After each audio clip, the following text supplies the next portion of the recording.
Thank you so much, Amaya, for your kind and generous presentation. Thank you so much, Raul, and the rest of the team involved in this organization of the new edition, this long-awaited merging of the Inklings and the Myth in the Arts conferences that, as you rightly have pointed out, began quite a few years ago already, and I've had the pleasure of working with you on previous occasions as well. And it's great to be here as a speaker on this event today. Thank you so much for being here, those of you who have come to attend as well. I really appreciate it. Okay, so I'm going to talk today about modern aspects of Tolkien's work, which might seem like a contradiction, probably to many of you. To begin with, Tolkien was a decidedly traditional man in many respects. He was a man who was studying throughout his whole life. He had actually been working on dead languages. That was his specialty, Old and Middle English, and a number of other languages as well that did not exist, such as Gothic, etc. Right? So, and he was fascinated with history. He loved history.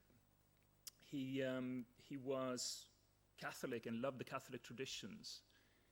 He was a royalist. I mean, he had all those features that you would expect of a reactionary man. However, he was not at all one of those people, not at all. And when he wrote The Lord of the Rings, and when that was published in the mid-1950s, one reviewer, who lately turned out to be C.S. Lewis, wrote of this new book that it was like a bolt of lightning from a clear sky. So Tolkien managed to achieve something radically new, and who reformed and created a new genre out of older traditions. He did things that nobody else had been able to do before him, and people had attempted to do something similar, but they had not succeeded. So in spite of being such a traditional man, he was able to renew fantasy literature and to everything that we read nowadays. To some extent, they are offshoots of what Tolkien did. He's like this axis around which the genre spins. For better or worse, you can depart from his ideas, from his world-making or whatever, world-building, but you have to sort of reckon with Tolkien's influence in one way or another. It's a little bit like Don Quixote. We would say that it is a modern work. It's a novel. Some people would say it's the first novel, and it made fun of the previous romance genres and works from medieval tradition. But it could not Cervantes could not neglect those traditions. He had to know these traditions very profoundly, and so Tolkien knew many narrative traditions. And he was able to combine these traditions from the past and create something really, really new for a contemporary audience. And so today, what I'm going to look at is the following. I'm going to show you just basically to begin with. The question is, was Tolkien modern? And I'd like to propose a few nuances to the notion of modernity and of being modern. What is that really about, being modern? Well, if you look at the definition of the Oxford English Dictionary, it has two main definitions of this word. First one being of or relating to the present and recent times, as opposed to the remote past. And what would say that?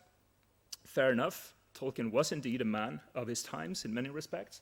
He did deal in his professional life and his imaginative life with a distant past. And so he probably lived in his mind in the past for much of his time on this earth.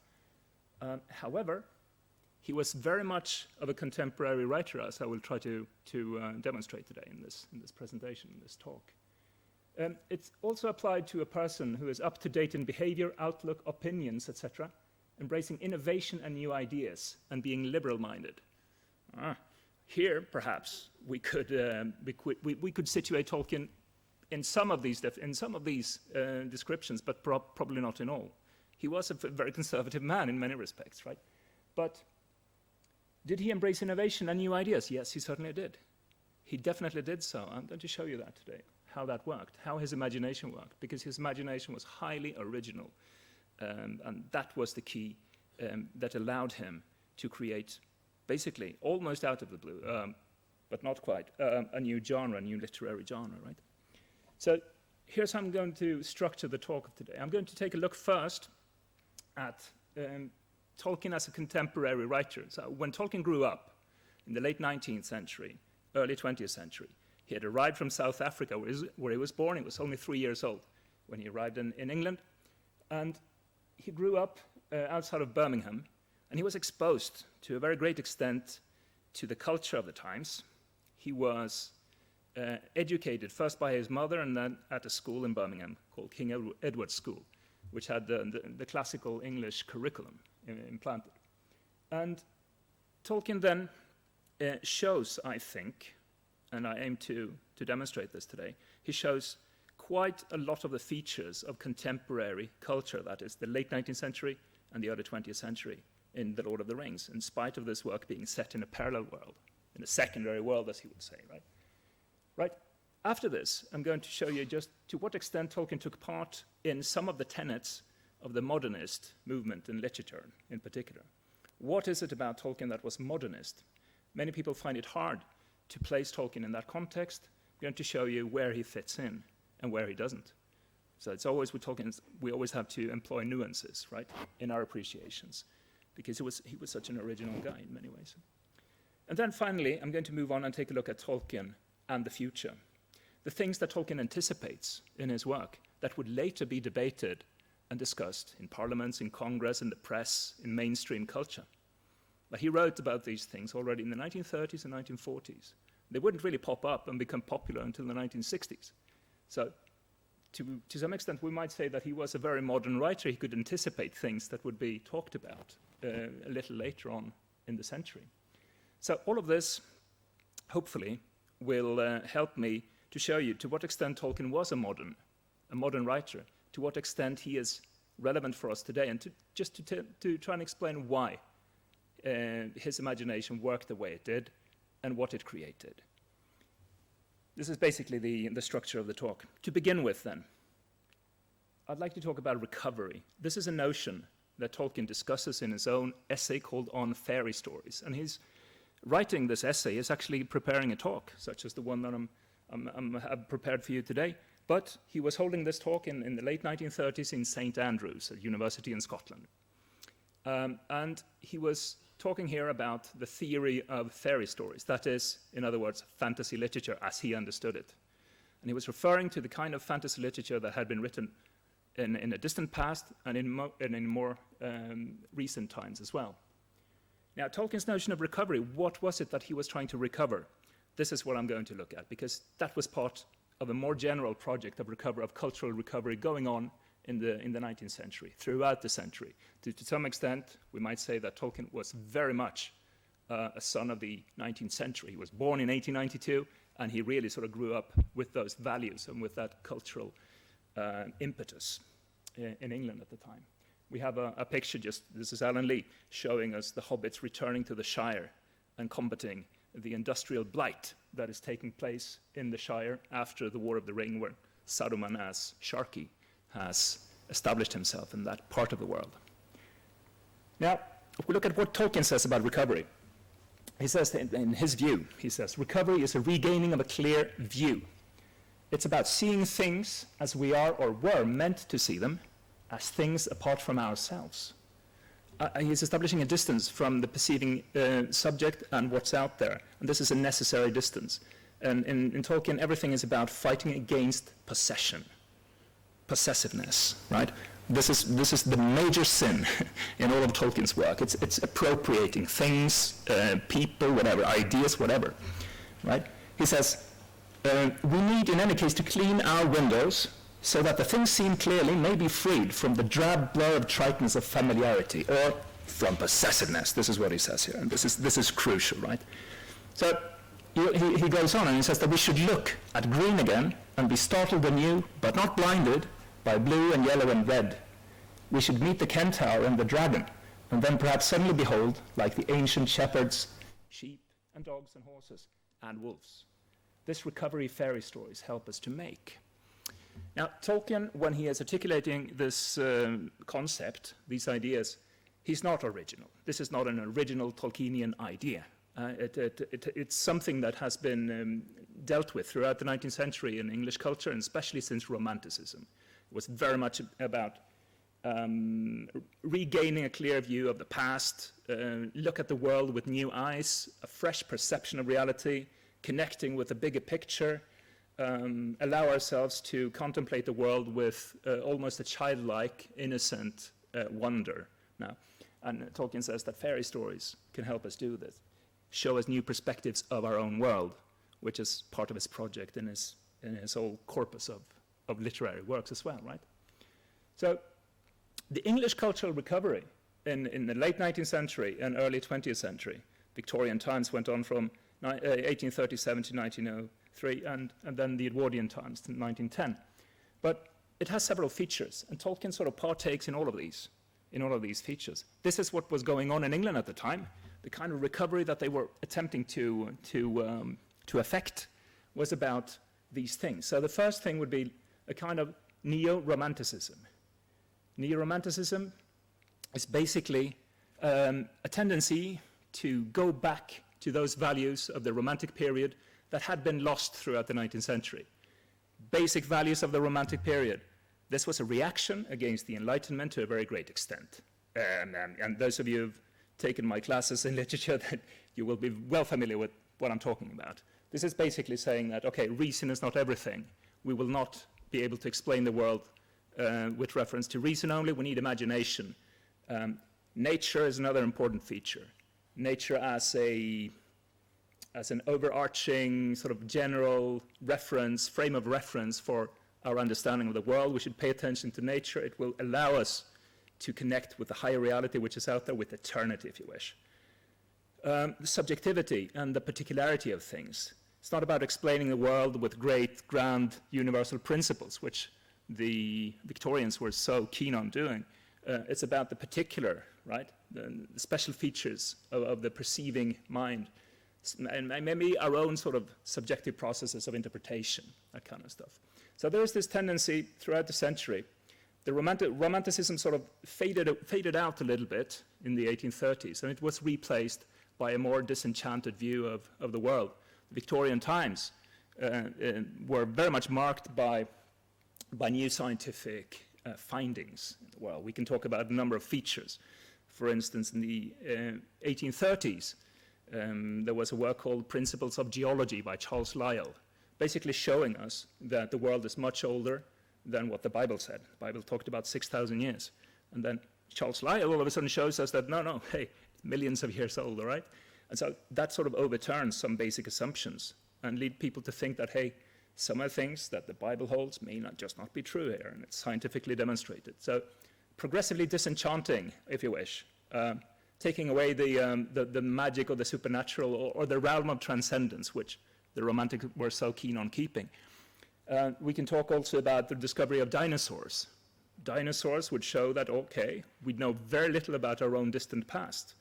We've really no idea. I mean, if it's true that these monsters inhabited the earth, why is there no sort of reference to these animals, to these creatures, to these giant lizards, right? Megalosaurus, that was the first name of the dinosaur that was found in southern England, the bones of the dinosaur, I mean. So there's no reference to that, so we know very little of the distant past.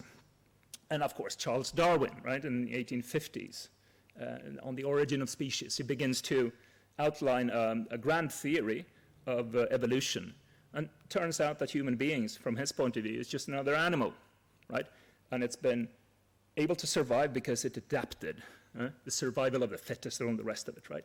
Which in turn led to social Darwinism, saying that England was probably meant to be where it was in the world because it had best adapted to the historical circumstances and economic imperatives of the 19th century. A whole series of assumptions and discoveries that sort of basically disenchanted the world, and people were not altogether happy with this in England. English culture had been detached from the economic realities of what that really sustained the British Empire, which was Industrial Revolution, it was colonialism. But somehow, in the English mind frame, those things would not, it was a little bit ugly to take those things into account. We shouldn't really talk about those things. No? We should talk about the distant past, we should talk about the heroic past, we should talk about England's green and pleasant land, the countryside, the beauty, picking flowers and the rest of it. That was sort of the romantic or near-romantic approach to things. Now, it's a century in which we can also talk about, if you wish, a general contrast between the city and the country. So there is this, let's say, there is this assumption here also that the city was not a good place to be. Country was much better. So the paradox here, or the irony, if you wish, being that most people by this time lived in cities and not in very salubrious conditions. No? These were not nice places to live in at the end of the 19th century. And for example, we have a commentary by Lord Rosebery, who's addressing this issue already in the 1890s, right?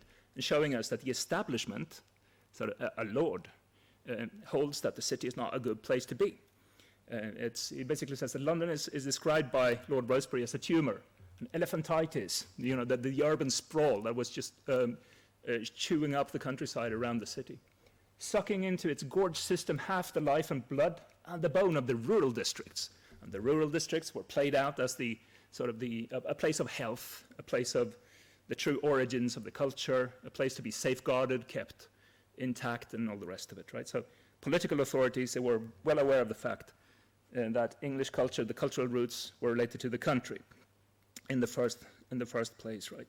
So there is this return to a pre-industrial nostalgia, right, which is neo-romantic in a sense, in the face of all these changes that had taken place in the 19th century in England. And the urban and industrial revolution, they sort of put things in a perpetual state of turmoil, instability, and nothing to be relied upon because everything changed so fast. So people would lean towards the old, the solid, the traditional, in this sense, right? I'm going to give you an example of a famous writer. He was really famous in his times. A popular writer, Kenneth Grahame. He's the author of The Wind in the Willows, a famous book for children, but he had also participated in the Yellow Book, a scandalous publication in the 1890s, and it was considered as sort of an aesthete, really, before he published his children's works. And after some time as the Secretary of the Bank of England, he had been longing to get away from London his whole life, and finally, when he retires, he goes to live in Oxfordshire. And this is how he describes the experience now. He talks about the place where he has gone to live, a cottage, a nice house in the country. And he talks about it, he says, a tiresome innovator called William the Conqueror, going back now to 1066, came along some years later and established a thing called the curfew bell. But this is all that divides us from Saxon times, he says, and he's very happy about this. The village is really a charming one. It's a mixture of orchard and ancient timbered cottages and clear little streams, and the people are simple and friendly and dignified. The downs, those are the hills, right? They lie a mile or two to the south. Splendid bare grassy spaces with so-called Roman or British camps and barrows. So he's lyrical about the place. And it's very far removed from contemporary times. He is, in his imagination, he's traveling back in time. And these traditions, they really sort of live on in the countryside as opposed to in the city of London. And so there is this, if you wish, sort of middle-class idealization even of an aristocratic past, right, in which things were different. Because this was before the Industrial Revolution. We have to go back to the 17th century, early 17th century, 16th century, in order to arrive at a time in which there was no sort of modernity, really, in England. And this is where they feel comfortable. People like Kenneth Grahame and others, right, writers and politicians and even people who would benefit from their factories. They would not, emphatically not live in the city close to the factories. They would live in the countryside, if you wish, right? So there is this sort of the pastoral imagery, rural nostalgia on behalf of people in general, especially on behalf of the middle class. There was a growing middle class in England. And I'm giving you all this information just to sort of give you the context in which Tolkien grew up, right? And those values that he kind of inherited, right? To show you that he was taking part in this to some extent, right? A little later. So there is this, and also neo-medieval imagery that comes into play. Here's an illustration. This shows Toad Hall from The Wind in the Willows. Toad being this country gentleman, insufferable country gentleman. You can see his house here. It's a very, very posh house, but it's also connected to nature. The River Thames is running by, and he has a little garden, and then there are fields and woods. And it's like the typical place where Kenneth Grahame would love to live himself, actually ended up living. So we have this situation, right? And in parallel, in the late 19th century, a very influential designer and writer and poet, furniture maker. I mean, he did many things. William Morris. And he was one of the driving forces behind this movement called the arts and crafts. Arts and crafts aimed to recapture the spirit of the Middle Ages, handicraft, handmade things, unique things, as opposed to industrial production, obviously, right? And so, for example, in the world of books, he published a new edition of Chaucer. This is probably one of the most famous books ever printed and made in English history. The Kelmscott Chaucer. William Morris had his own publishing house called the Kelmscott Press, and he decided to design his own 2 different typesettings just for this book. He hired his friend Edward Burne-Jones to provide him with the illustrations, and he printed probably only 500 copies or so of it. So it was a work of art, it was an artifact. Just the opposite of something which was mass-produced. So he's reaching back to medieval times. The theme is Chaucer's complete works, and sort of reinvigorating a new kind of medievalism, which is very Victorian in outlook and in character. And so he's part, if you wish, this is an offshoot, really, of pre-Raphaelite sensibilities and aesthetics. The pre-Raphaelites beginning to gather in the 1850s under the auspices from the beginning of the Royal Academy, ironically. But there was, 3 sort of men who decided that they wanted to do something new in art, going back to times before Raphael in Italy, that is, to the Middle Ages, right back. And so they would capture these themes and this imagery and this aesthetics, really. And here we have a late production. It's a late pre-Raphaelite, if you wish. John William Waterhouse in 1888, illustrating actually a poem by Tennyson, who was also active still at this time in the 19th century. Tennyson being also a neo-medievalist in a very strong sense, writing about princes and knights errant and King Arthur and Lady of Shalott in this case, right? So we have this going on in parallel. So going back, the middle class really had a hunger for medieval times, even for aristocracy, right? Might seem sort of rather reactionary, it is, to a very great extent. But this is the sort of the cultural milieu of this period, right? So we have this rural nostalgia in Edwardian times, that is the beginning of the 20th century, and when Tolkien is about 10, 15 years old, he grows up as an adolescent here, very much exposed to the literature, to the culture of this period in England, being around people who were very well informed of what was going on at his school in Birmingham, partaking in debates, etc. Right? So really sort of analyzing the cultural situation with the TCBS. That's a Tea Club and Barrow Society that he formed with a group of friends at King Edward School in Birmingham in these years. So I'm just going to show you a few publications to give you a feeling of the spirit of the age.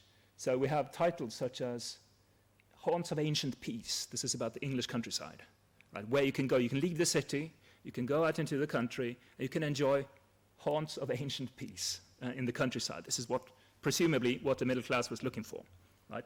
These were all sort of bestsellers at the time. We have Ford Madox Ford, Heart of the Country, again, sort of a lyrical descriptions of the English old countryside. Edward Thomas, great writer, I can recommend him to all of you. It's probably the best prose in English in the early 20th century, and that's to say something. The Heart of England, just look at the title, also poetry anthologies, and the poetry anthologies, they were all about sort of celebrating the countryside and pastoral bliss and all the rest of it. And they were produced for people who would go out into the country. They would probably leave the city, take a train, and go out into the countryside. And this was available for everybody. So working class could do this. It was not a problem. You can even take your bike, ride your bike out of the city, and it was a very popular pastime. People would go out into the country on the weekends to enjoy Haunts of Ancient Peace, the Heart of the Country, and the Heart of England. And so these two anthologies, they were huge bestsellers, and they were pocket editions so that people could put them in their pockets and walk with these books as they sort of strolled in the countryside. And the idea was that they would stop every once in a while, take out the poetry anthology, read a little bit of poetry, enjoy the scenery, and walk on. So this is how people acted in those days. Kind of fun. The Open Road, a little book for wayfarers, 1905. The Footpath Way, an anthology for those who travel by the countryside, in 1906. So this was the scene. And so let's say that the English people, English middle class, they would try to rediscover their own ancient past, and it was kind of difficult to do so because there was, moving from the city to the country was a huge contrast, and it was a new mindset that was required to be able to assimilate all these sort of Roman ruins and the barrows, the Celtic stuff, and the old traditions. You had to be informed, and you had to, confront this with an open mind, kind of. And sometimes it was scary and difficult for these English people to do so. It was like overwhelming. They were modern Englishmen. They were sort of urban Englishmen, and was exposing themselves to these old traditions was sometimes really uncomfortable. And some of the literature written in this period, literature for children, literature also sort of horror stories, which I will refer to in a while, they show this. They show this terror that can afflict the modern Englishman in search of his own roots. Shocking experience going out into the country, right? So where does Tolkien come in here into this? More specifically, I'm just going to give you a few examples, right? Tolkien writes about this a little later, much later actually, in the beginning in the 1930s. He writes The Hobbit and then The Lord of the Rings as a sequel initially to The Hobbit. And what do we get here in terms of contemporary rural nostalgia in the Shire? Well, here's an illustration by Tolkien himself showing Bilbo at Bag End. This is a country retreat, and he's a gentleman smoking his pipe. He has an ordered, well-tended garden. He keeps servants and gardeners, and his favorite pastimes is just reading, writing, going for walks in the country, smoking his pipe, and singing little songs on the road, right?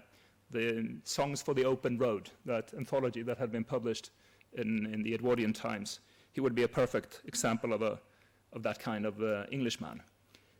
Tolkien himself says that the Shire and its inhabitants were inspired by people that he came across in Sarehole, a small hamlet, a small village outside of Birmingham in the 1890s, around the time of the Diamond Jubilee.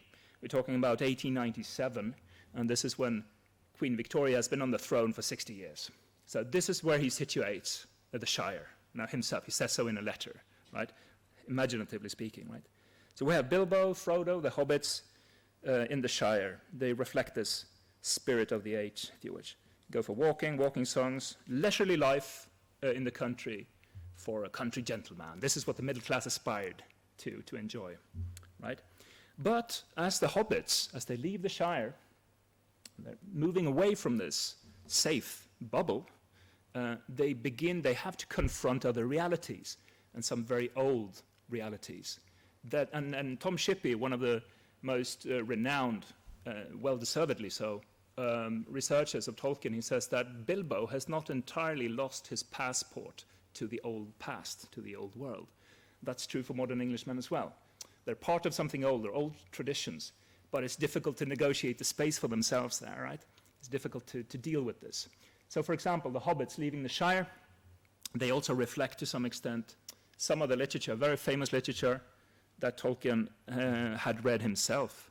For instance, if we go back again to The Wind in the Willows by Kenneth Grahame, when the hobbits go into the old forest, I don't know how many of you have read the Lord of the Rings, because this episode is not present in the films, right?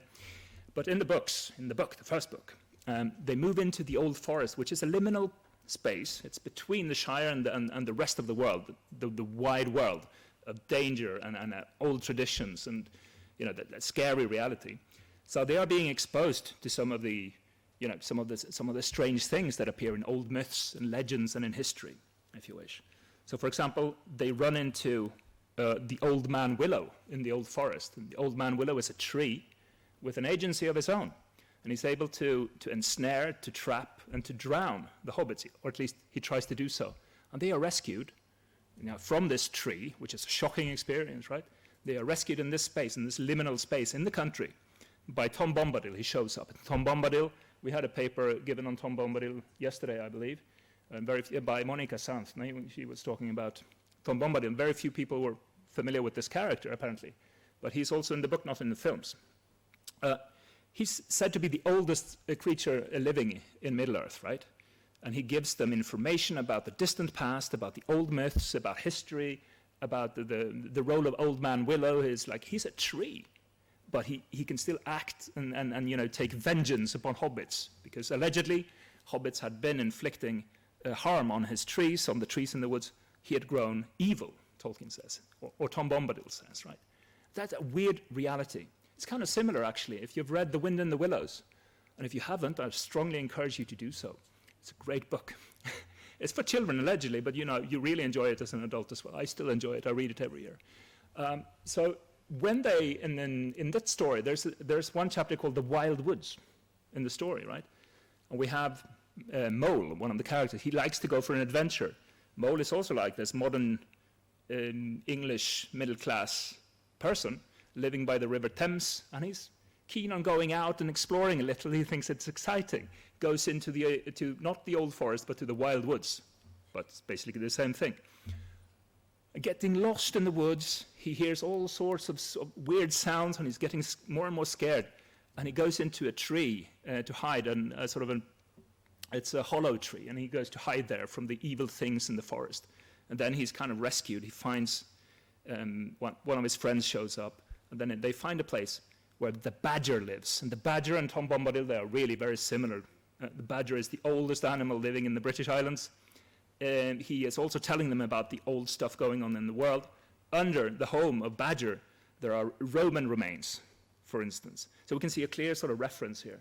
Tolkien is reflecting not only the spirit of the age, but also the literature of this period. The Wind in the Willows was published in 1908 in the Edwardian period, right? This is what he also had read this book. Another story is called The Willows by Algernon Blackwood. Algernon Blackwood published this in, I think it was 1910, or something like that. But this is a tale of terror. It's a story about two people having left their homes, gone on an adventure in southern Europe, and they come across an island. They are traveling on the river. They come across an island with willows, and the willows move and act and even kill people, allegedly, right? So he's reflecting this literature from the period as well as the hobbits leave the Shire. This is a very clear reference, right? But the first part of my presentation was dealing with the context then. This is how he is contemporary in a very strong sense. This is how he reflects the age in which he himself grew up, modern England, reflecting middle-class attitudes, right? We move on then to the next part, which is about the contemporary modernist renewal in the arts. How could Tolkien be part of this? It's a shocking thing for many too, I believe, because this is more or less the vision of modernist artists. This picture, this painting, is by Paul Nash and was painted in 1918, and it's entitled "We're Making a New World." And as you can see, it does not really look like a pleasant world that they are making. They have to destroy the previous world in order to create a new one. This is a scene from the trenches, or from the no man's land probably, in the First World War in France, right? First World War kind of did away with many of the assumptions about so many things, about time, about culture, about everything that had been going on so far. I mean, after all, there must be some problem with a culture that ended up sending millions and millions of people to die like cattle in the trenches in the First World War. So we have to redo this. We have to create a new world, something different. Something went wrong. Something went badly wrong before the First World War. This is the assumption, right? And so Tolkien he took part in the First World War himself. He was also an incipient artist. He had been writing before the war, mainly poetry. But he thought of himself as a poet and as a writer. Here's Tolkien in 1916. He went to the Somme. The Somme was the bloodiest battle in the First World War. He was part of that as an officer. He was a signals officer.